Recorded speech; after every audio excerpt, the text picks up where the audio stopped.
UC regents are thinking of using clever wordplay to stop UCLA's athletic program from moving to the Big Ten.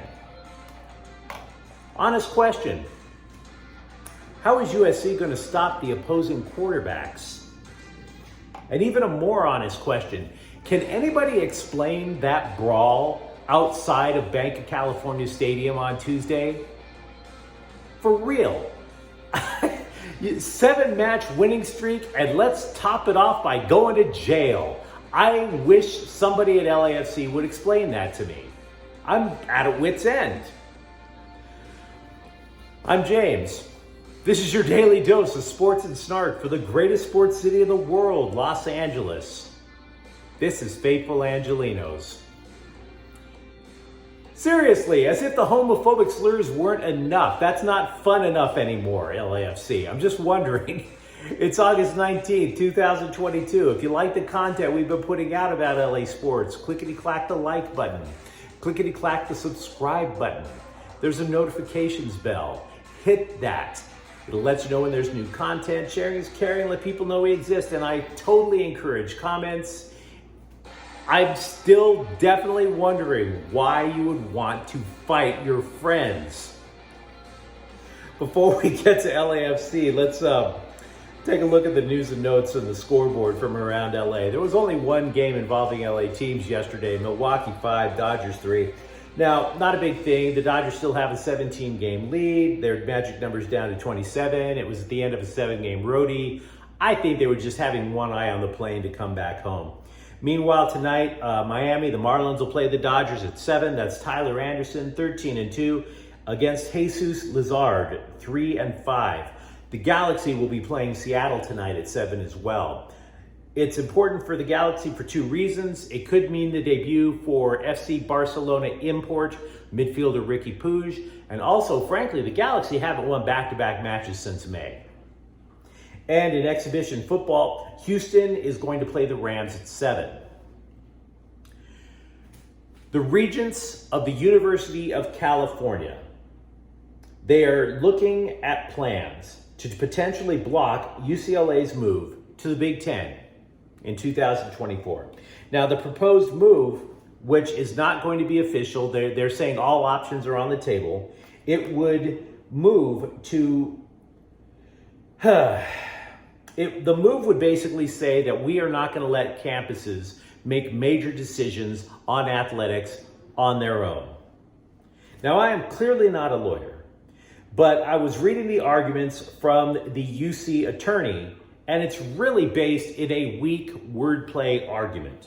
Quote, "It's important to understand that when the regents delegated authority to the president, they did not give it away or lose it." The president being the president of UCLA.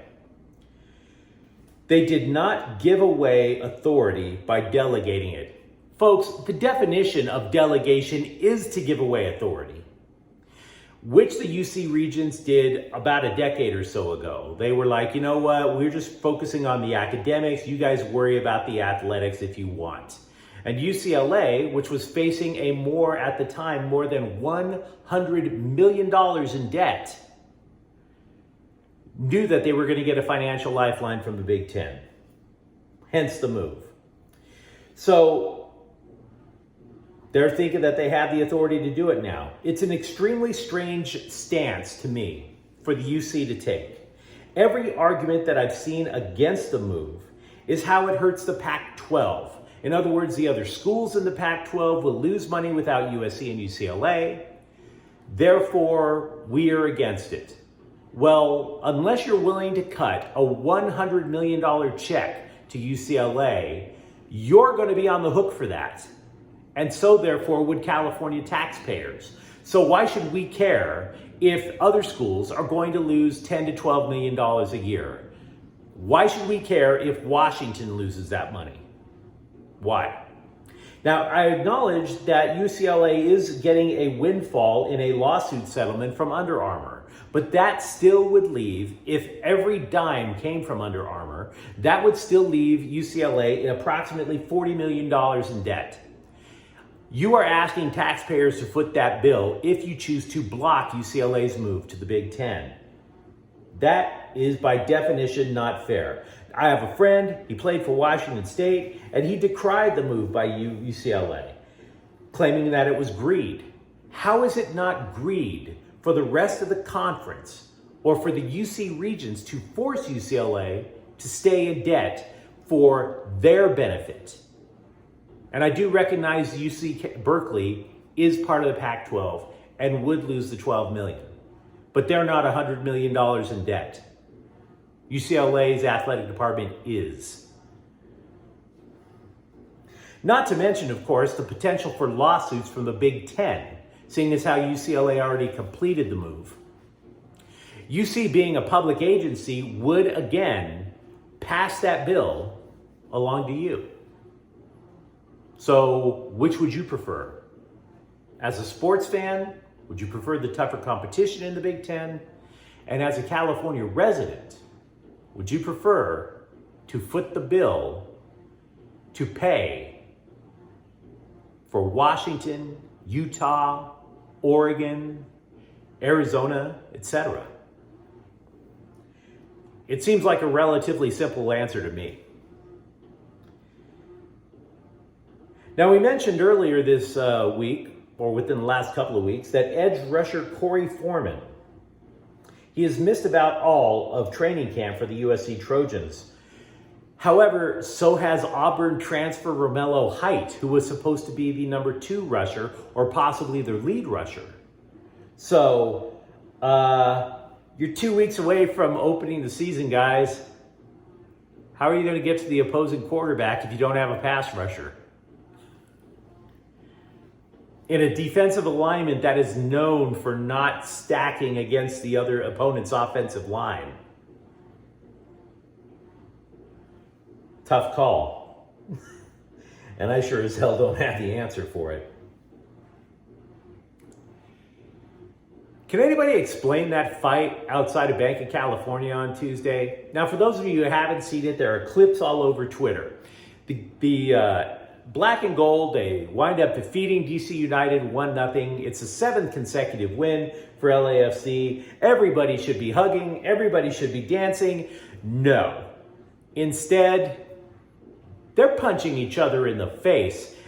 There's Fight Club going on in broad, under the lights, on the streets, in front of everybody. Police coming in.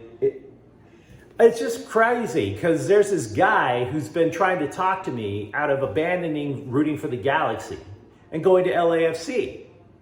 And LAFC plays exciting soccer. I try to be fair about this stuff. The team is terrific. The fans? I don't think so. At least not yet. They're still using the homophobic chant in Spanish. You guys have heard it. We don't need to relitigate that argument. And I'm just sitting there going, the guy says, aren't you tired of watching the Galaxy lose? And I am tired of watching the Galaxy lose. But you know one thing I'm not tired of? Staying out of jail. I am really not tired. I get excited over the fact that I'm not going to jail tonight. I can leave Dignity Health Sports Park, not have to worry about getting into a fist fight. Your team has a 7-match winning streak, and I'm at risk of going to the hospital. What is the deal with your fans? That's not my fault. I mean, for Pete's sake, 7-match winning streak, and you want to top it all off with aggravated assault. Why? It's like, hey, dude, man, that match was really fun. Yeah, I had a great time.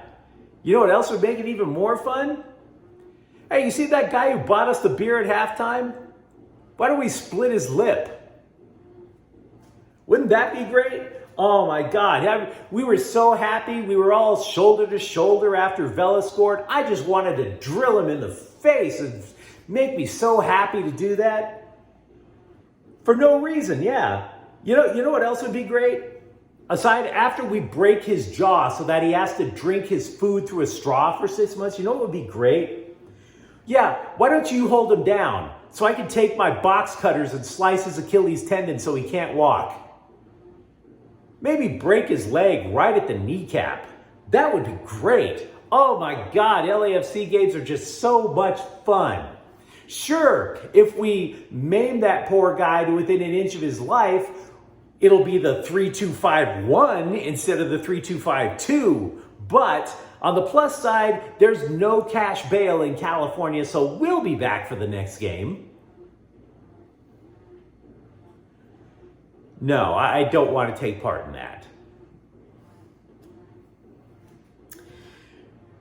Recently, we were talking about the minor league systems. After baseball's trading deadline, ESPN had the Dodgers ranked number 5. Baseball America, which is considered the Bible for baseball junkies, ranks the Dodgers system at number 2, just behind Baltimore. Quote, the lower levels of the Dodgers system are loaded with power pitchers, middle infielders with potent bats, and power-hitting outfielders. Also, Diego Garcia is already up to number 9 overall in the baseball minor league rankings. He's still an A-ball, so Will Smith doesn't have to look over his shoulder yet. As for the big club, you might have noticed a little bit of a resurgence from Max Muncy. Around the end of May, he was only hitting 150. Since the All-Star break, he has bumped himself up. Games since the All-Star break, he has bumped himself up to basically an average hitter, which doesn't sound like much, but when you're 150, it's a hell of a start. He made an adjustment in his stance. You might notice it. He takes a little half step back with his left foot before his swing. It changes the balance in his swing, and he's making better contact. The Chargers practiced with Dallas yesterday. The big takeaway from it is that their defense against the run is apparently pretty strong now, which was a priority that they had in the offseason because they were 30th against the run. They were just god-awful. Now, Dallas as an overall team might be overrated, but they do run behind a terrific offensive line. There's Ezekiel Elliott back there. They definitely know how to run the rock, but they couldn't do it against the revamped Chargers defense. Meanwhile, Coach Brandon Staley, he's still not tipping his hand as who's going to be the starting right tackle. He is only saying that Trey Pipkins and Storm Norton have improved, and that both will play Saturday's exhibition match at SoFi against Dallas. Thank you for keeping the cards close to the chest. Former Rams defensive back Aqib Talib, who is, he retired, he played for a bunch of teams, played for the Rams for about a year. He's currently an NFL analyst for Amazon. He is accused of starting a brawl at a youth football game outside of Dallas. Unfortunately, it ended when his brother, Aqib, allegedly shot and killed the opposing coach. Tough stuff. The brother has allegedly turned himself into, the police. There have yet to be charges filed. There is a list of every team's most likely Hall of Famer in the NHL that was compiled by CBS Sports. Every team's most likely Hall of Famer. For the Kings, CBS Sports leans towards Anze Kopitar, but they said he is not a lock to get to the Hall of Fame.